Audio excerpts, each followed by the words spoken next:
Hi everyone, welcome back. Thanks for checking out this video. And before we get started, don't forget to subscribe, like, and share this video.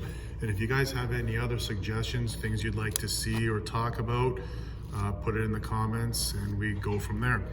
Okay, so as you can see, today we're going to be talking about what I think is another one of the great rookie cards that card collectors should have in their collection, and that's this Mario Lemieux rookie card.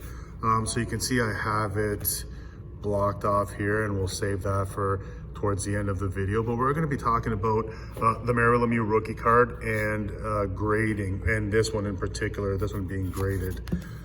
So you can see on the back, his rookie year was 84-85. Some pretty insane stats for that. In 73 games, he had 100 points, which is pretty darn good. So it's card number 9. This is the O-Pee-Chee one right here. And another way you guys can tell if it's O-Pee-Chee or Topps, if let's say this is scratched out or missing, kind of like in one of the last videos the Wayne Gretzky one was, there's always going to be French because O-Pee-Chee is Canadian, so there'll always be French on an O-Pee-Chee card. So let's get back to this again. You can look in the Beckett. Beckett has this card priced at $150 in a good condition. Okay. So not a chance that I would be getting rid of this one for $150. I mean, if it was a poor condition one, sure, possibly. And what's poor condition? Grading, possibly like 5 or less, right? And then we also got to keep in mind too, this one is Beckett. Beckett is one of the premier grading companies out there. There are other ones, not to take anything away from the other ones. They're good, but I guess this one is like one of the premier ones, the Beckett. So here you go, looking at the card overall, pretty good. Let's now reveal what it's graded at, and I'll tell you why I disagree with it. Here we are. There we go. It's a 6 grading. So just like anything else, and yes, I can have a bias because it's my card, but hear me out and we kind of go from there. So everything is an 8.5. You can see centering, okay? Left to right, top to bottom, 8.5, that's pretty darn good. Edges, 8.5, pretty darn good. Corners, 8.5, pretty darn good. Now surface. Surface is where I disagree with this.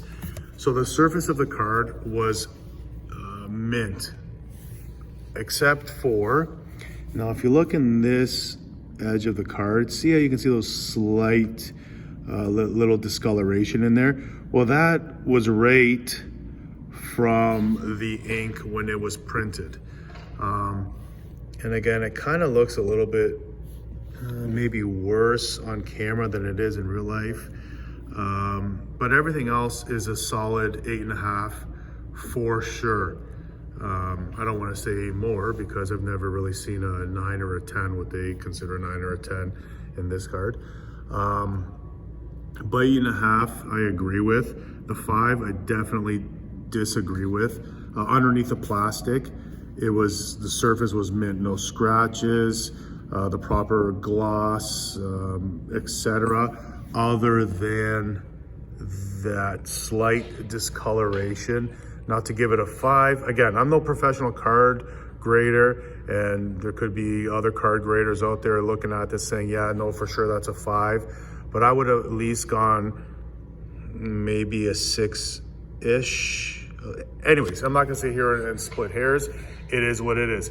But I'm not sure how they take this final number into consideration. To me, common sense says there are 4 categories, total up all 4 categories and see what the average is between the 4. So when you do this 8.5, 3 ways, and a 5 divided by the 4 categories, you are at a 7.5 all day long, which I would say, sure, this card should be at least a 7.5. So how they come up with a 6 is beyond me. I have no idea. So I'll tell you why I'm kind of annoyed with this. Anything that's a 6 compared to a 7.5, you're easy $150 to $200 difference in price. And again, how am I seeing this? You go online, you do research, you look and see what people are selling them for, card shows, kind of take it into the average, right? So now $150 was at the Beckett shows for a mint card, fine. But let's just use that as a starter number.